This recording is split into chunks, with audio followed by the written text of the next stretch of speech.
பார்வையாளர் அனைவருக்கும் தமிழம் மலையொலியின் அன்பு வணக்கம். இன்று நாம் பார்க்க இருக்கின்ற தலைப்பு, விஜய் என்ன செய்வாருங்க, அவர் ரொம்ப பாவங்க என்று சில பதிவுகளை இணையதளத்தில் பார்க்க முடிகிறது. அதே போல இந்த நடந்து முடிந்த இந்த கோர நிகழ்வுக்கு பின்னாடி திராவிட முன்னேற்றக் கழகம் காட்டுகின்ற திமுகவினுடைய கருணாநிதித்தனம் என்ன என்பது குறித்தும் நாம் பேச வேண்டியது இருக்கின்றது. இந்த கோர நிகழ்வுக்கு பின்னாடி அண்ணன் சீமான் அவர்கள் நடந்து கொண்டதன் அடிப்படையில் சீமான் அவர்களிடமிருந்து கற்றுக்கொள்ள வேண்டிய பாடம் என்ன என்பது குறித்தும் நாம் பார்க்க வேண்டியது இருக்கின்றது.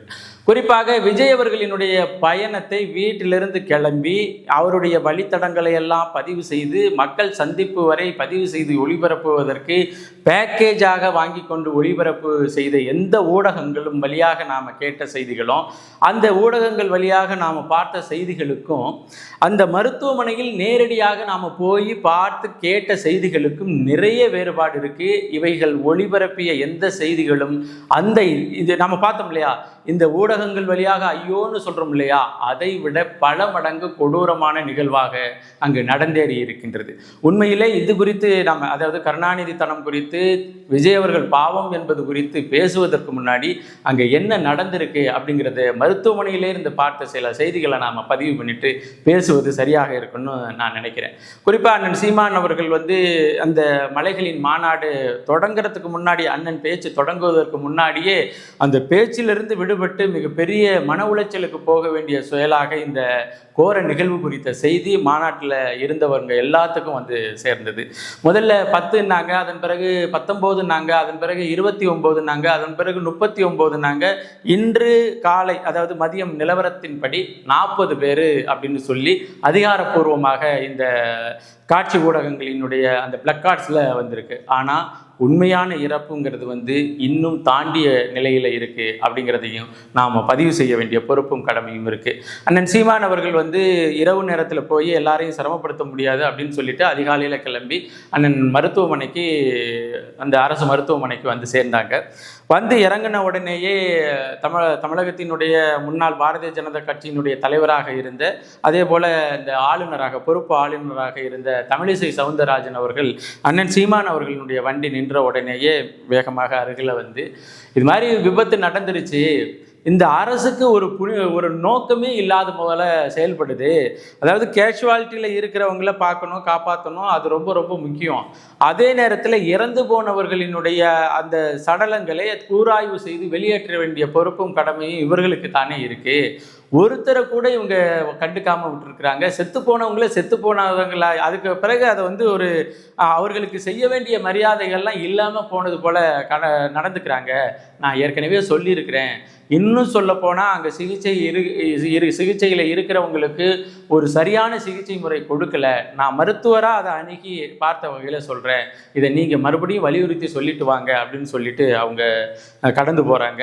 அதன் பிறகு அண்ணன் சீமான் அவர்கள் அந்த மார்ச்சுரி என்று சொல்லக்கூடிய பிணவரைக்கு போகும் பொழுது இடையில அந்த 2-3 பசங்க அவன் நண்பனை சாவுக்கு கொடுத்து விட்டு ஒரு 2-3 கிட்டத்தட்ட ஒரு 20 இளையோர்கள் இருந்துட்டு, நீங்கள் வர்றவங்கெல்லாம் இப்படியே அங்கங்கே போகிறீங்களே, நாங்கள் சொல்கிறத கொஞ்சம் கேளுங்க அப்படின்னு சொல்லி ரொம்ப கோபமாகவும் ரொம்ப என்ன சொல்கிறது, ஆற்றாமையினுடைய உச்சத்தில் இருந்து பேசினது அந்த பாலிமர் தொலைக்காட்சி வேறு மாதிரி போட்டான். அண்ணன் சீமான் அவர்கள் அவங்க எதிர்க்கிறாங்க அப்படின்னு எல்லாம் போட்டான். அது உண்மை இல்லை. அங்கே நடந்த சத்தியத்தை நான் பேசுகிறேன். சாவில் நம்ம சத்தியமான உண்மைகளை மட்டும்தான் பேச முடியும், அதை கூட்டியோ குறைச்சோ பேச முடியாது என்பதன் அடிப்படையில் இந்த சத்தியத்தை சொல்கிறேன். போகும்பொழுதே எல்லாரும் அங்கங்கே போகிறீங்களே, என் நண்பன் ஆகாஷ் கூராய்வு செஞ்சு சீக்கிரமாக கொடுக்க சொல்லுங்க, நீங்கள் இவ்வளோ பேர் நாங்கள் நிற்கிறோம், அவங்க கண்டுக்கவே மாட்டேங்கிறாங்க அப்படின்னு சொல்லி ரொம்ப ஆற்றாமையின் உச்சத்தில் பேசினவர்களை தாண்டி அண்ணன் சீமான் அவர்கள் உள்ளுக்கு பிணவரை உள்ளுக்கு போயிட்டாங்க. அதன் பிறகு அந்த தம்பிகளோடு நாம உரையாடினதன் அடிப்படையில் ஒரு செய்தி அவங்க பதிவு பண்ணாங்க. அது உண்மையிலேயே ரொம்ப இதயத்தை பிளக்கக்கூடிய செய்தியாக இருந்தது. ரொம்ப நாள் காதலித்த 2 பேர் 2 வீட்டோட சம்மதத்தோட நிச்சயதார்த்தம் முடிந்த நிலையில் இன்னும் 20 நாளில் திருமணத்தை நோக்கி இருக்கிறாங்க. திருமணத்தை நோக்கி இருந்த இருவரும் இந்த நிகழ்வுக்கு விஜய் அவர்களை பார்க்க வேண்டும் என்று வந்தாங்க. 2 பேருமே அந்த கூட்டத்தில் சிக்கி இறந்து போயிட்டாங்க.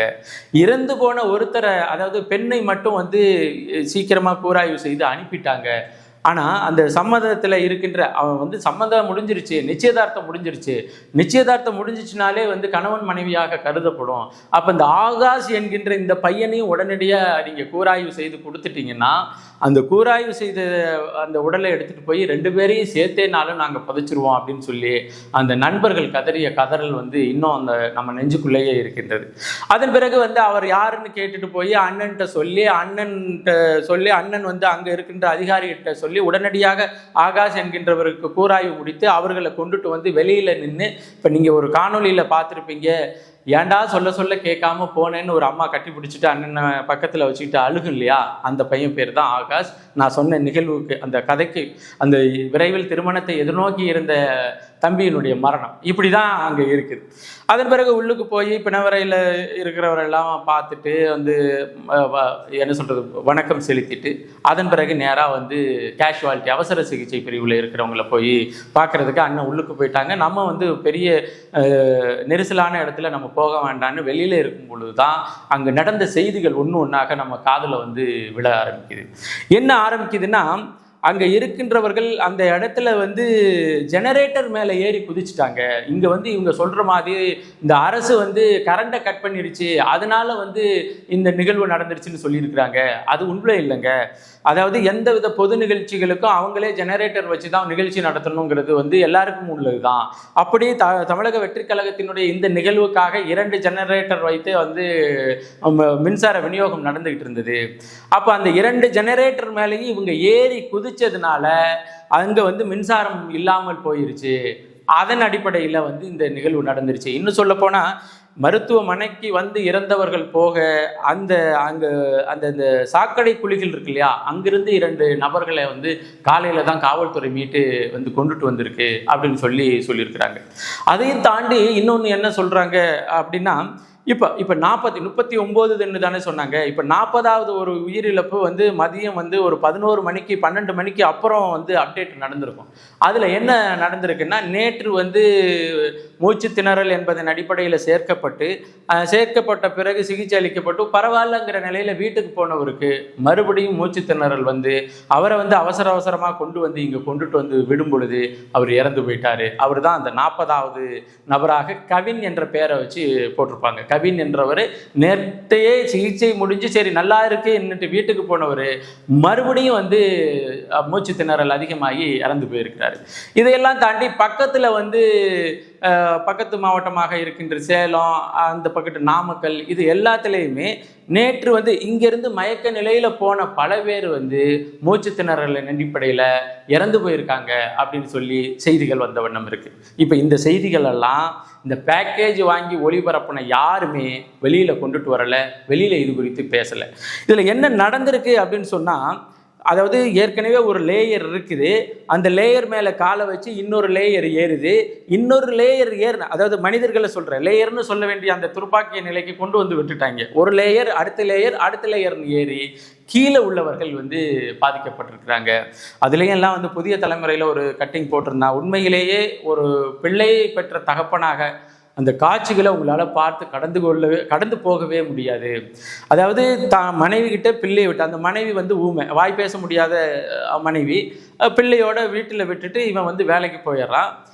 மனைவி வந்து வீட்டில் பிள்ளையை கூட்டிட்டு வந்து இந்த நிகழ்வை, அதாவது விஜய் வருகையை பார்க்க போகிறாங்க. பார்க்க போகிற இடத்துல வந்து பிள்ளை அந்த கூட்டத்தில் தவறி விழுந்துட்டான்னா என்ன நடக்கும்னு உங்களுக்கு தெரியும் இல்லையா? அந்த தகப்பன் வந்து கையில் அந்த பிள்ளையை வச்சுட்டு, என் பிள்ளைய வந்து முகத்தை பாருங்க, ஜூம் பண்ணுங்க, என் பிள்ளைய முகத்தை ஜூம் பண்ணுங்க அப்படின்னு சொல்லுகின்ற அந்த காட்சி.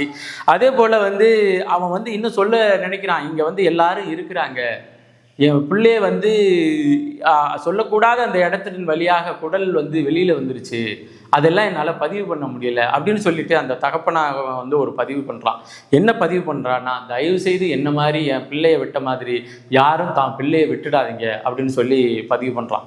அதெல்லாம் வந்து உண்மையிலேயே வந்து ஒரு கோர விபத்தை தாண்டிய கொடூரம் அப்படின்னு தான் நம்மளால சொல்ல முடியும். இன்னும் சொல்ல போனால் அங்கே போய் அந்த பிள்ளைகளை, இளைய பிள்ளைகளை, குழந்தைகளை அவங்க வந்து ஒரு இதுவாக, அதாவது சுற்றிலும் சுற்றப்பட்டு மூஞ்சில மட்டும் அந்த பாலித்தீன் கவரால் வச்சு அவங்கள வந்து பார்த்து விட்டு யாராலையும் வந்து சாதாரணமாக கடந்து போய் யாராலையும் வந்து ஒரு ஒரு என்ன சொல்றது, சகஜமான இயங்கு நிலைக்கு வர்றது வந்து மிக மிக மிக மிக கடினம். இப்போ இந்த சூழல்ல தான் இன்னும் இறப்பு எண்ணிக்கை அதிகரித்து கொண்டிருக்கின்றது அப்படிங்கிற செய்தி வருகின்றது.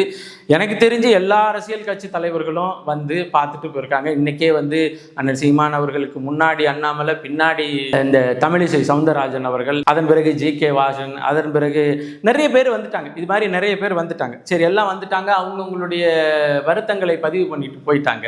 இப்போ வந்து நிறைய செய்திகளை நம்மளால பார்க்க முடிகிறது. என்ன பார்க்க முடிகிறதுன்னா, விஜய் என்ன செய்வாருங்க, அவர் பாவங்க, அவர் வந்து என்ன செய்ய முடியும் அப்படிங்கிற செய்தியை பார்க்க முடிகிறது.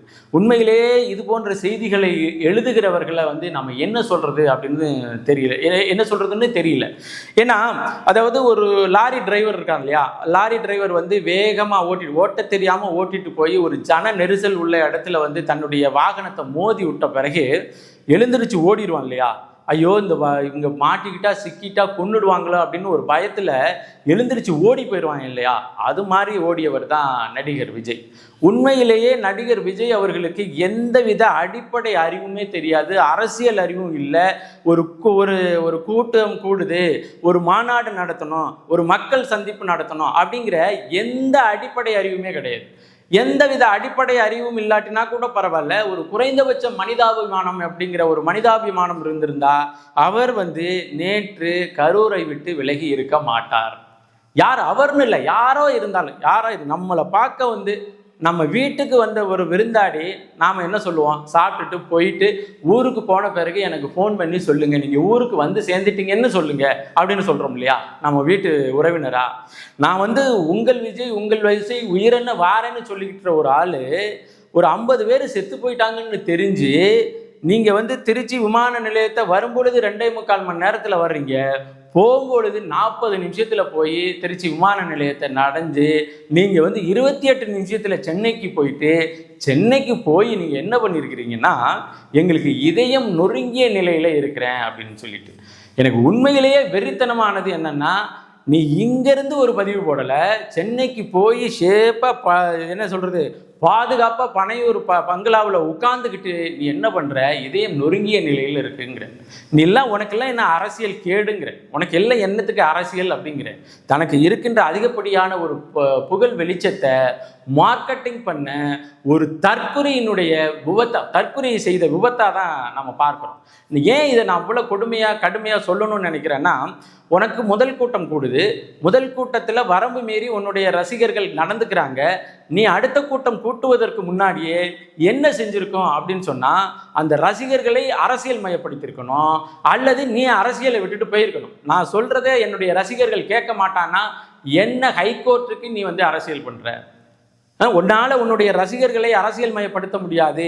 ஒருத்தர் நிற்கும் பொழுது இன்னொருத்தர் வந்து உரசாமல் ஏறி மிதிக்காமல் கழுத்தில் வச்சு கொல்லாமல் உன்னுடைய ரசிகர்களால் இருக்க முடியாட்டினா என்ன மைத்துக்கு நீ வந்து இந்த வேலையை பார்க்குற அப்படிங்கிற கேள்வி தான் நமக்கு வருது. ஏன்னா எனக்கு உண்மையிலேயே கொடூரங்க, அங்கே செத்து போன பிள்ளைகளினுடைய முகத்தை பார்க்கும் பொழுது சிதைந்து கிடக்குது. வாயெல்லாம் பார்த்தீங்கன்னா இப்படி இப்படி இங்கிட்டு திறந்து வாய், மேத்தாடை இந்த பக்கத்து இருக்குன்னா அடித்தாடை இங்கிட்டு இருக்கு. ஒரு பிள்ளையினுடைய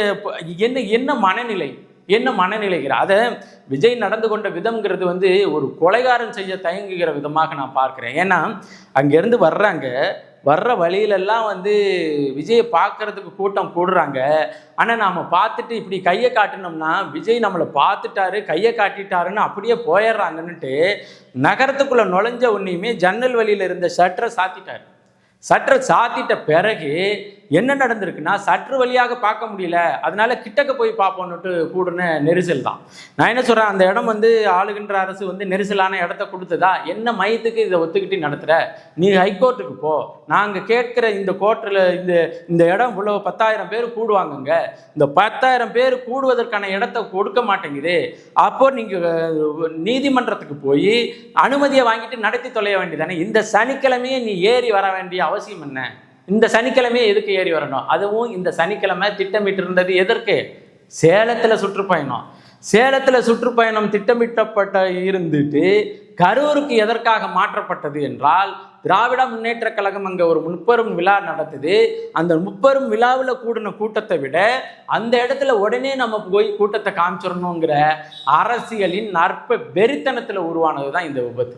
இந்த விபத்து உண்மையிலே விஜயினுடைய அற்ப அரசியல் வெறித்தனத்தில் உருவானது. இதை யாராச்சும் மறுத்தான்னா அவனுடைய பிறப்பை நம்ம சந்தேகப்பட வேண்டிய அவசியம் இருக்குது அப்படின்னு நான் பதிவு பண்ணுறேன். ஏன்னா அதுக்கு அடுத்து பாருங்க என்ன நடந்திருக்குன்னு. செட்டரை நீ மூடிட்ட, உன்னுடைய ரசிகர்கள் ஏறி குதிச்சுட்டாங்க. 2 ஜெனரேட்டர்லேருந்து மின்சாரம் வர வந்துருச்சு. நீ உடனடியாக என்ன செய்யணும்? உடனடியாக செய்யணும். ஒரு கூட்டம், பெரிய கூட்டம் இருக்குது. அண்ணன் சீமான் அவர்கள் பேசுவாங்க. ஒரு இடத்துல சலசலப்பு இருந்துச்சுன்னா, ஏப்பா அமைதியாக இருப்பா சொல்லுவாங்களா இல்லையா? சொல்லியிருக்காங்களா இல்லையா?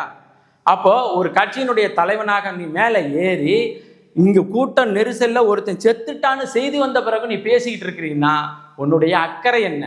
அவர்கள் கூடிய கூட்டத்தின் மீது உன்னுடைய அக்கறை என்ன? வெறித்தனம், முதல்வராக வேண்டும் என்ற வெறித்தனத்தை தாண்டி வேற என்ன இருக்கும்? நீ அப்பெல்லாம் சொன்னீங்க, அதாவது விஜய் அவர்கள் சொன்னாரு கடைசியில் பேசி முடிக்கும் பொழுது, இங்க போட்டி டிஎம்கேக்கும் டிவிகேக்குன்னு தான் சொல்லிட்டு இருந்தாரு. நமக்கு அது எப்பயோ இது ஒரு தேர்தல் போட்டின்னு நினைச்சோம். அதெல்லாம் இல்லை. இப்போ நல்லா தெரிஞ்சிருக்கு என்னன்னா, நான் 39 பேர் செத்து போயிருக்காங்க. 39 பேரில் பெண்கள் அதிகமாக செத்து போயிருக்காங்க. குழந்தைகள் 10-12 குழந்தைகள் செத்து போயிருக்கு இதுவரையிலையும்.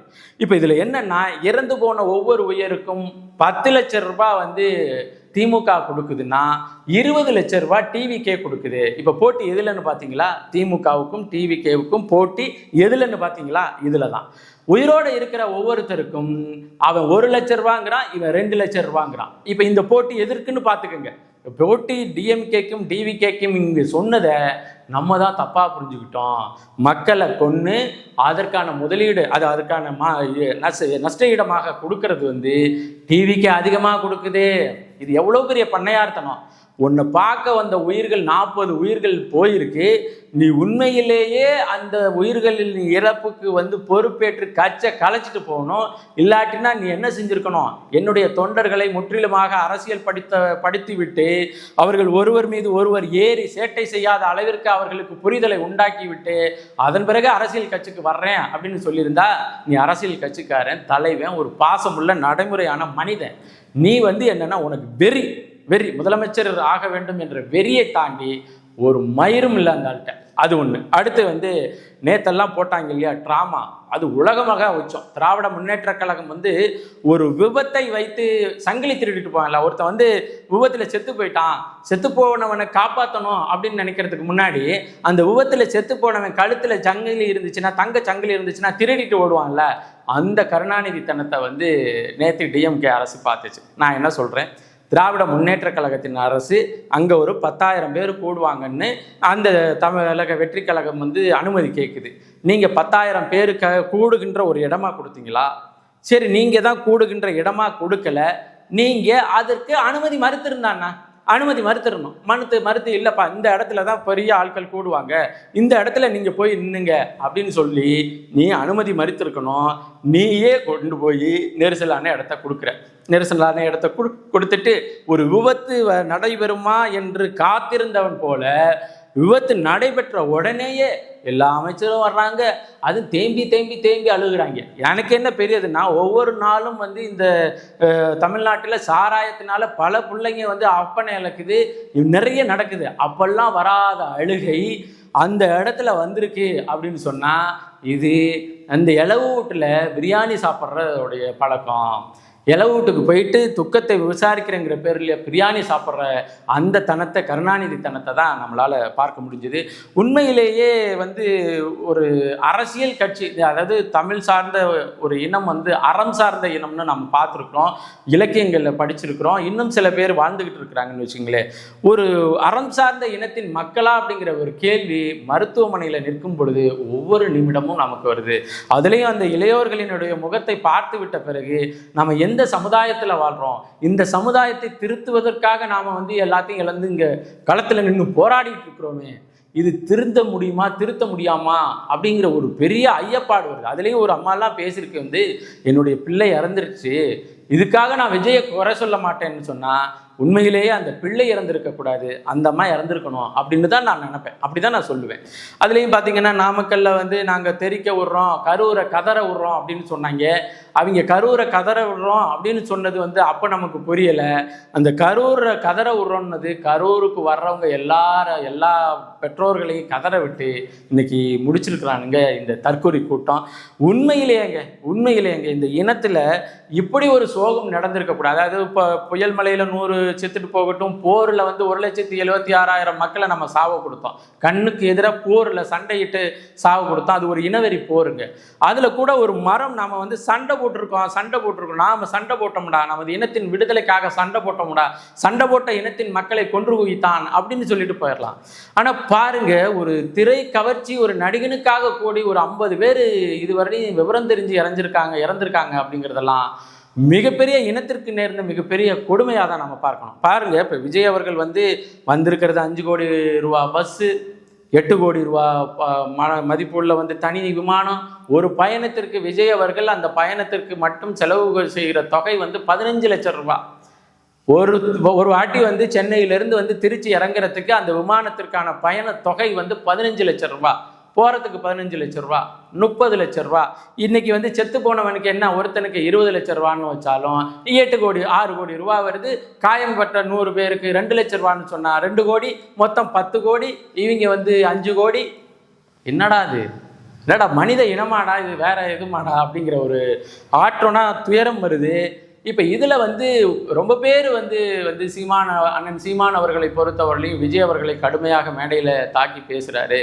உறுதியாக இந்த சந்தர்ப்பத்தை பயன்படுத்தி விட்டு இந்த இளவு வீட்டில் தாலி இருக்கிற கேஸ் மாதிரி, திராவிட முன்னேற்ற கழகம் மாதிரி இதில் வந்து செய்தியாளர்கள் சந்திப்பில் அவர் பேசிடுவாரோ அப்படின்னு நிறைய பேர் காத்திருந்தாங்க. இன்னும் சொல்ல போனால் திராவிட முன்னேற்ற கழகம் ஆட்கள்லாம் இந்த இடத்துல வந்து சீமான் வந்து எப்படி எதிர்க்க போகிறாரு விஜய் அப்படின்னெல்லாம் பார்த்துருந்தாரு.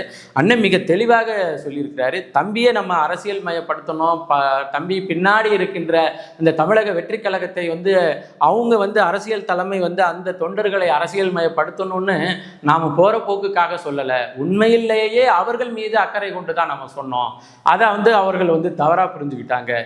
இன்னும் கூடுதலாக இதில் வந்து விஜய் அவர்கள் தனிப்பட்ட இது ஒரு ஒரு ஒட்டுமொத்த விபத்து, இதுல வந்து ஒரு தனிநபரை காரணம் காட்டி தப்பித்துக் கொள்ளக்கூடாது என்று மிக தெளிவாக அண்ணன் பதிவு பண்ணியிருக்கிறாங்க.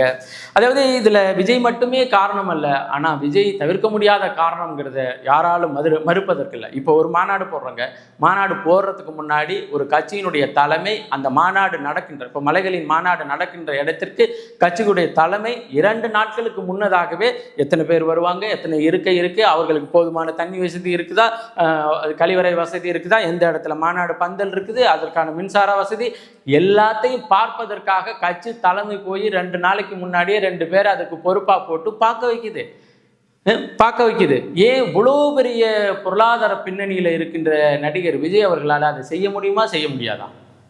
இதில் வந்து ஐயோ விஜய் பாவம், அவர் என்ன செய்வார் அப்படின்னு பேசுகிற ஒவ்வொரு வாய்கிட்டையும் நாம் கேட்குற கேள்வி என்னன்னா, இதெல்லாம் செய்ய முடியாத ஒரு தற்குறிக்கு அரசியல் கட்சியினுடைய கனவு எதற்கு வந்தது, முதல்வராக வேண்டும் என்ற கனவு எதற்கு வந்தது அப்படிங்கிற ஒரு கேள்வி இருக்குது.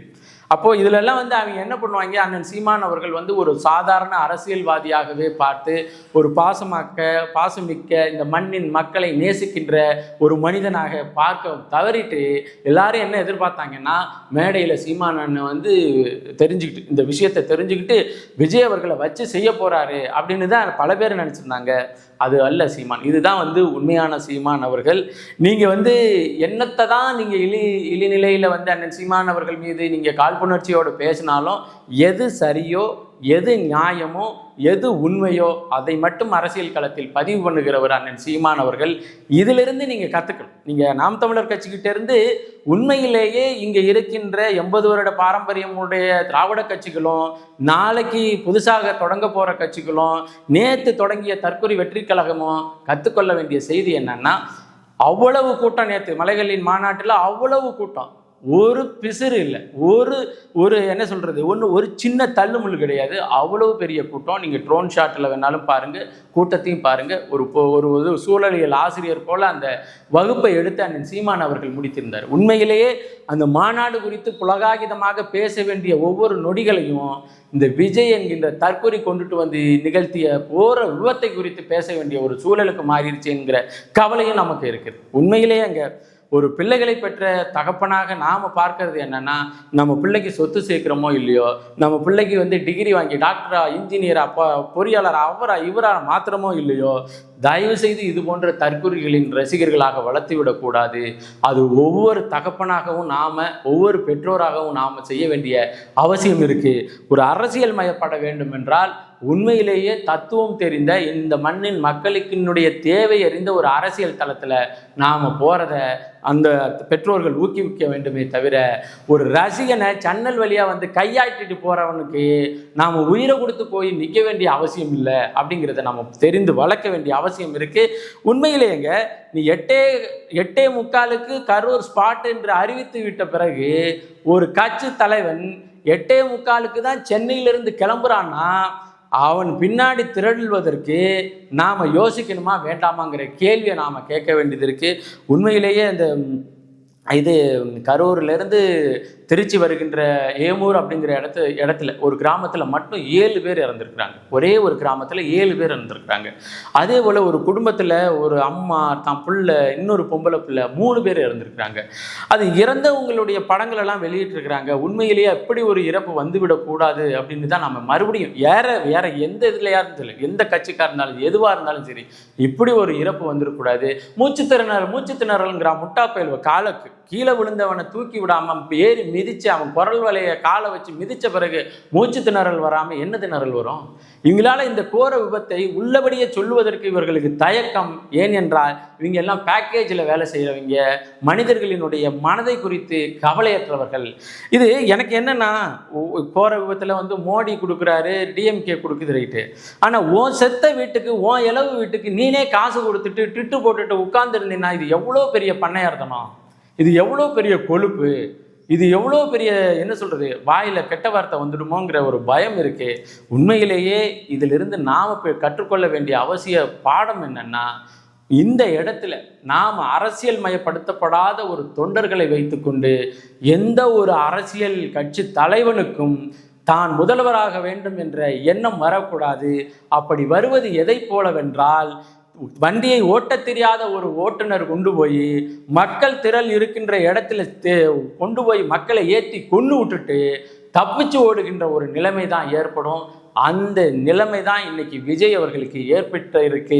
இதில் நாம் என்ன சொல்கிறது, இன்னும் கூர்மையாக இந்த அரசியலை அணுகி தெளிய வேண்டிய பொறுப்பும் அவசியம் இருக்குது என்பதை பதிவு செய்து, இறந்து போன நமது உறவுகள், அவங்க எந்த கட்சியராக இருந்தாலும் சரி, யாராக இருந்தாலும் சரி, அவங்க நம்ம தமிழர்கள், நமது உறவுகள் என்பதன் அடிப்படையில் அவர்களினுடைய துயரில் பங்கு கொண்டு அவர்களினுடைய ஆன்மா சாந்தி அடைவதற்கு கண்ணீர் வணக்கத்தை பதிவு செய்து மீண்டும் ஒரு காணொலி பதிவில் இணைவோம். நன்றி, வணக்கம்.